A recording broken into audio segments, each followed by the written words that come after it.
everyone, I'm Elysabeth Alfano, host of the TV show, web series, and podcast, The Celebrity Dinner Party on WGN Radio. Today's Sundance podcast is all about love. And it's not fake Hollywood kissy-kissy love. I'm talking about real, true, authentic, palpable love. So much love, you can feel it coming through the podcast. I'm talking about Ethan Hawke and the crew of his film Blaze. It's an honest-to-gosh love fest. I'll help spread the love right after the socials.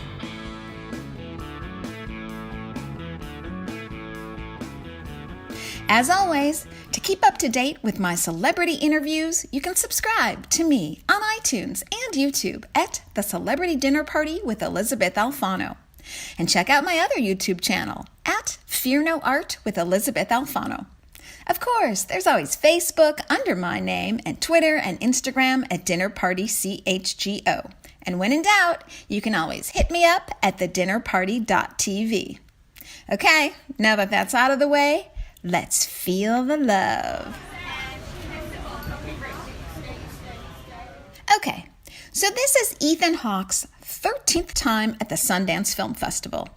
And you would expect someone who had been to the festival 13 times and somebody who has made over 50 movies, you'd expect them to be a little bit blasé about the whole thing. But not Ethan Hawke. Down to earth to his core, the love that he has for his craft and for his film Blaze, which he directed and co-wrote with Blaze Foley's real-life partner, Sybil Rosen, is honest. The film Blaze is the story of little-known Texas outlaw musician Blaze Foley. Blaze's life as an underappreciated artist left him poor, down and out, and he died a tragic death. But his music resonated and made an impact with the likes of Merle Haggard and Willie Nelson.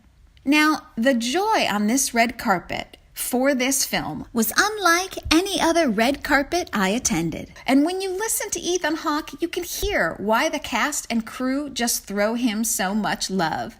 He was by far the most normal and happy person I encountered. And I don't mean just among celebrities. I mean of everybody that I met at Park City. In the entire town, Ethan Hawke was by far the most normal and the happiest. He had this to say about being an artist, director, and actor.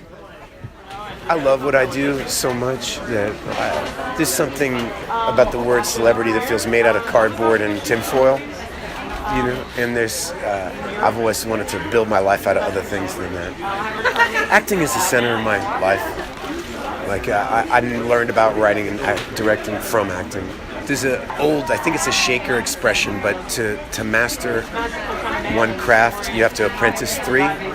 You know, so I always try to apprentice these other professions because I learn a lot about acting from it. So you seem to have so much energy here at Sundance, and so many people are a little bit jaded. I wonder, how do you still sort of keep the love for what you do? You can't get jaded at a place like Sundance. It'd be a huge mistake. There's a lot of places to be jaded, but without festivals like Sundance, the whole industry would be run entirely by money.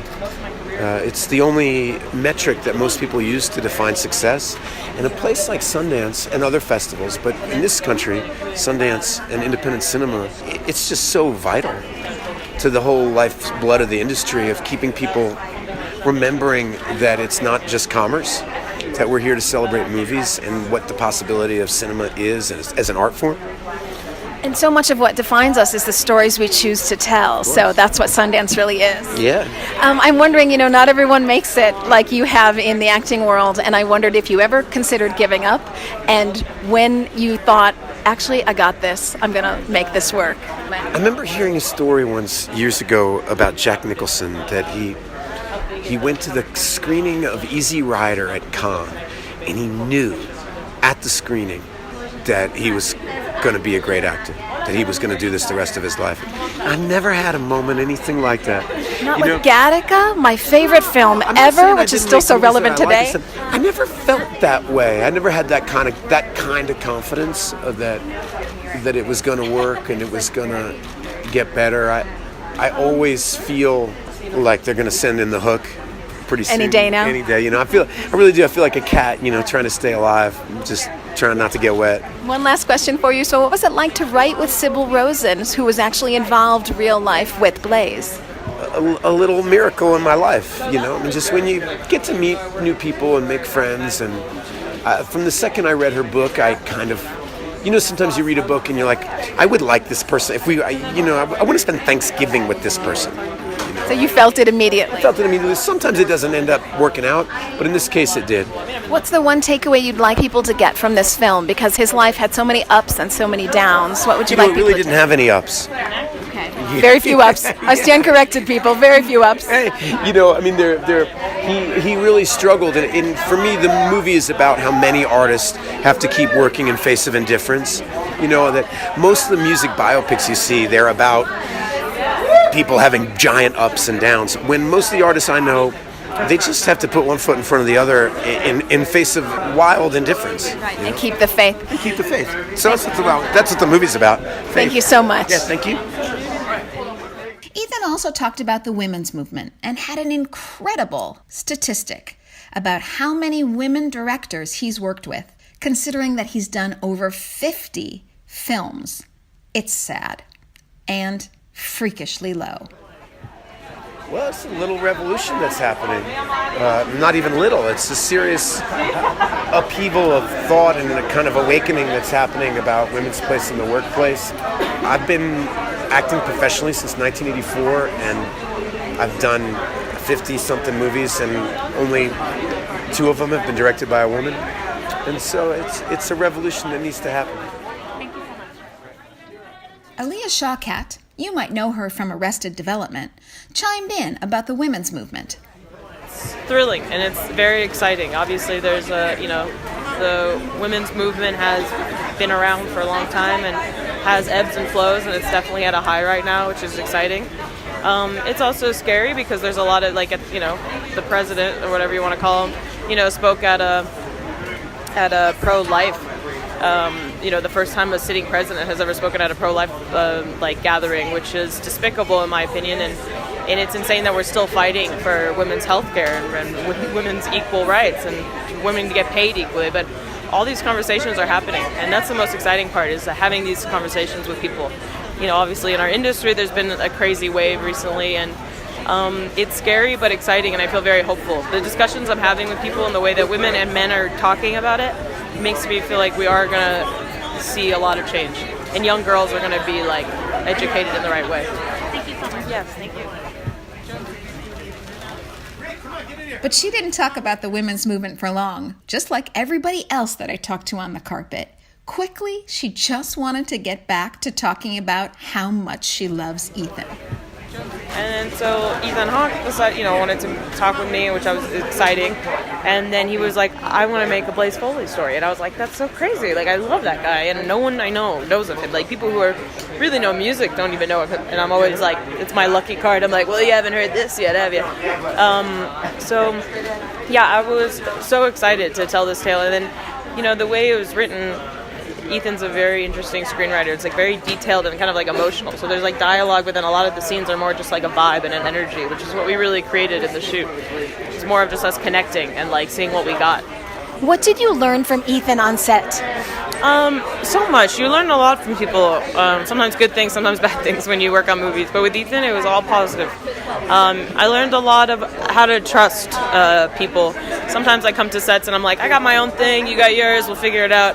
And he was like, we're all in this together. We're all having dinner together. I'm going to show a movie tonight for the crew. Let's talk about tomorrow's scene, inspiration.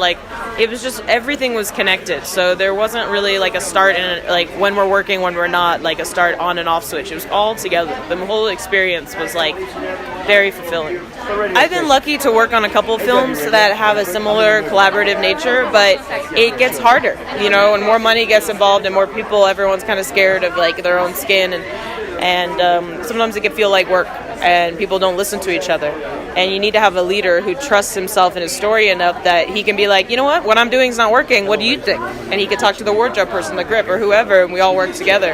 And Ethan always did that. He was never threatened by his story, and that's why it's so good. You have to listen to everyone's ideas. Actors Richie Montgomery and longtime pal Josh Hamilton. Now, you may remember Josh in one of my favorite movies, Alive, and he was in that movie with Ethan Hawke. I think it's one of the movies early on in their career when they met, although they've also done a bunch of plays together. But that movie was in the 90s, and they had been actors on that film, and then now, of course, Ethan is directing Josh in Blaze. So first Richie is up, and then Josh comes down the carpet, and they both, just like everybody, wanted to talk about how much they love Ethan. One quick question for you. What did you learn from Ethan on set? What a beautiful human being he is, and what a wonderful movie maker he is. And to take on this project and get all his friends to be involved was just phenomenal. I can't wait to see it. I do have a napkin or something in my pocket, so if I do cry, you're which ready I'm to sure cry. I will. I worked with Ethan on The Magnificent Seven, and he called on the phone and said, "Hey, man, I'm doing this movie in Louisiana. You know you're in Natchez, Mississippi, so I want you in it." I said, "I'm in." He said, "You don't know anything about the character?" I said, "No, you're Ethan Hawke. If you got anything to do with this movie, I'm in." What was it like to work with Ethan again? Because, of course, you were together in Alive, but this time he's directing you. Yeah, well, we've done a ton of plays together. We've worked together. I've worked more than anyone I've ever else worked with. And there's a comfort level there that you just can't buy that.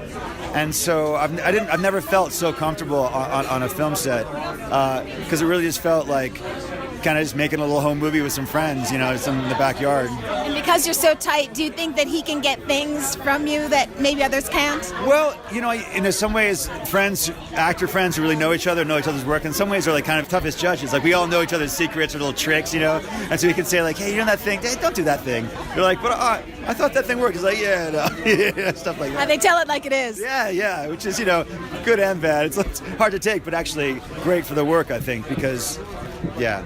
Wonderful. Well, this is the first time seeing Ethan here, but I've done so many carpets and so many people do seem jaded, and he seems to love it like it was the first day. Oh, yeah. This is, I mean, I know people say it, but this was like kind of a ridiculous love fest for us all. And he's, he's pretty gung-ho in general, but like this was like a really special thing. Thanks for speaking with me. And if the red carpet wasn't cut short, believe me, Charlie Sexton and Ben Foley, they would also be gushing about how much they love Ethan Hawke. I know this because I could hear them talking to other journalists on the carpet, and they were just spewing with love. I have to say, I've never experienced anything like it. This red carpet was pure, unadulterated joy coming from each and every person about their experience on the film Blaze. So, Blaze it is, people. It is another film to make sure you see from the Sundance Film Festival. At the very least, just go see it because you want to see what everyone's talking about regarding Ethan Hawke's directorial style. And if that isn't reason enough, Ben Dickey takes home the U.S. Dramatic Special Jury Award for Achievement in Acting from the Sundance Film Festival. One more reason to see Blaze. But Ethan doesn't actually star in the film himself, so if you do want to check out Ethan on the big screen, you can see him in another film called Juliet Naked. Now, he stars in this film, and the film is based on the Nick Hornby novel, and it was produced by Judd Apatow and Albert Berger, among others. Thanks for listening, folks. You can subscribe to my iTunes and YouTube channels, The Celebrity Dinner Party with Elysabeth Alfano, and my other YouTube channel, Fear No Art with Elysabeth Alfano. You can also follow me on Facebook under my name, and Twitter and Instagram. You can find me at Dinner Party CHGO. And there's always thedinnerparty.tv. The editor on this pod is Diana Penglaze. I hope you've subscribed because there's lots more Sundance news to come. Thanks again for listening, and as always, don't forget to be vegan.